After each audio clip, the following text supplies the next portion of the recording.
When in the MCU timeline does Daredevil Born Again take place? How do the events of She-Hulk play out and when? And also, how does this relate to his appearance in Spider-Man and the whole Defenders verse before Avengers Infinity War? We're gonna cover all of that in this video.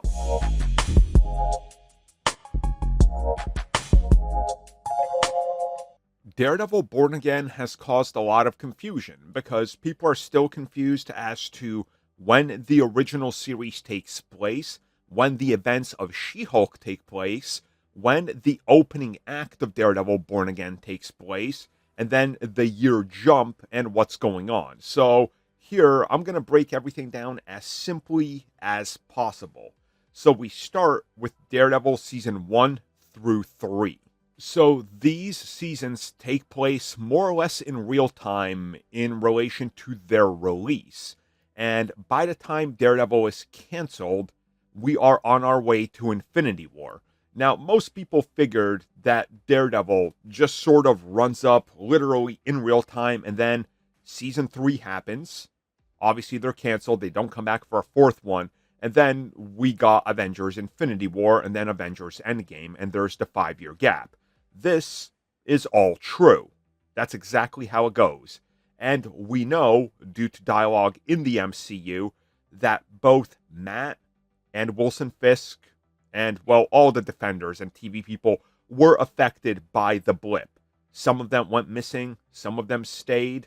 This was addressed in not just Daredevil and his return, but also in the series Hawkeye, where obviously in the series we see the return of Wilson Fisk, but more importantly, we get specific dialogue that connects him to multiple different corners of the Marvel Universe during the blip and prior to the blip, establishing canonically that he was training Echo, for example, and more or less twisting her into his own personal hitman, or hitwoman in this instance, and then, she even went toe-to-toe with Daredevil, but that was something that ended in a not real finite conclusion or anything like that, as she did manage to escape and Daredevil was gone doing his thing. And then, obviously, we get the established relationship between Wilson Fisk and Eleanor in Hawkeye. So again, we get a little retro look back, if you will. So up until this point, the timeline's pretty clear. Everything in the flashbacks is before Infinity War and Endgame. And then there's a couple mentions of what happens during that whole blip. Obviously, Ronin, how he's attacking specific homes and, well, crime syndicates, I guess, more to be established, but also like the home base, I guess, of many of these little corners of the Marvel Universe, including how he hit Wilson Fisk's at one point. But what's important here is that the next time we see Matt is when he shows up to help out a fellow vigilante, aka Spider-Man, in Spider-Man No Way Home. Again, this is taking place at this time, the furthest along we were in the timeline.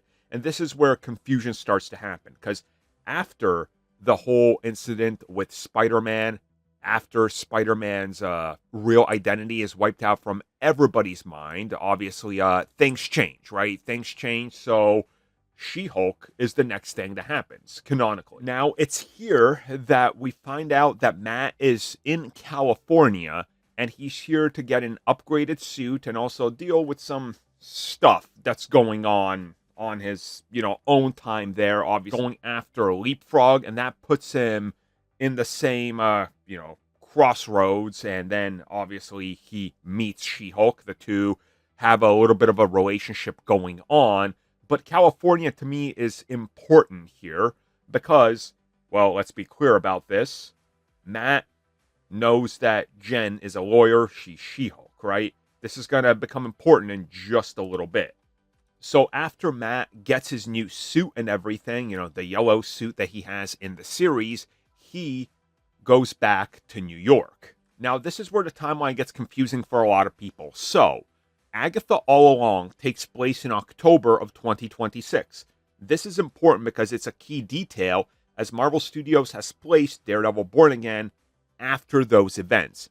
So, what we're looking at right now is that the first episode, well, okay, the prologue leading up to the election in early November is taking place in October and early November, and then Mayor Fisk wins. Meaning that the opening of Daredevil Born Again, that entire opening act that we see play out before Fisk wins and what's going on, that's obviously happening at the end of 2026. So then we got the whole New Year's celebration, meaning that episode 2 is in early 2027, as he's been sworn in as the mayor of New York.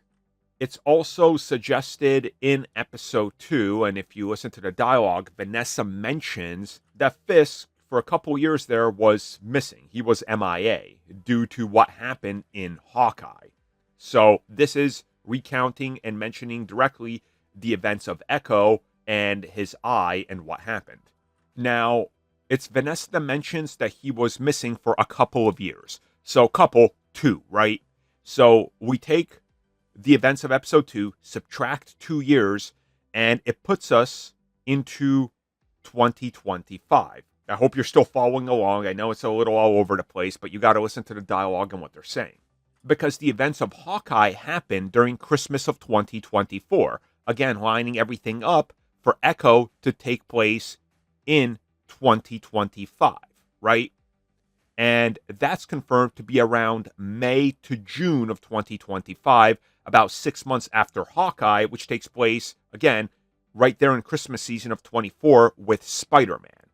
So, if we look at when Foggy dies, it's very well established due to the placement of She-Hulk that happens, the events of She-Hulk happen in 2025 because it takes place in summer of 25, and we know this. So Matt comes back to New York after summer of 25 with She-Hulk, and now if you start doing the math and you just look at how everything is placed, it's after this all the way up until the second episode of 27, in January of 27, when the second episode of Born Again happens, that we got this gap in which Foggy Nelson passes away in 26, and then Matt retires as Daredevil for most of that year and only comes back as he's coming back in 27. So the timeline is rather simple once you lay everything out, but confusing due to the wording and not directly telling us just when it exactly all takes place and how it unfolds. So the flashback in Daredevil is about a year to a year and a half earlier than the events of the rest of season 1 of Born Again. And then everything just sort of falls into place and works in terms of how it all clicks together. Thank you for checking out that video, and thank you for your continued support. Feel free to like, share, subscribe, do whatever you will, and if you're so inclined and would like some additional content from us, which includes unfiltered content and bonus discussions, we do offer exclusively in our member section. We hope to see you there. So thank you for watching, and have a good one.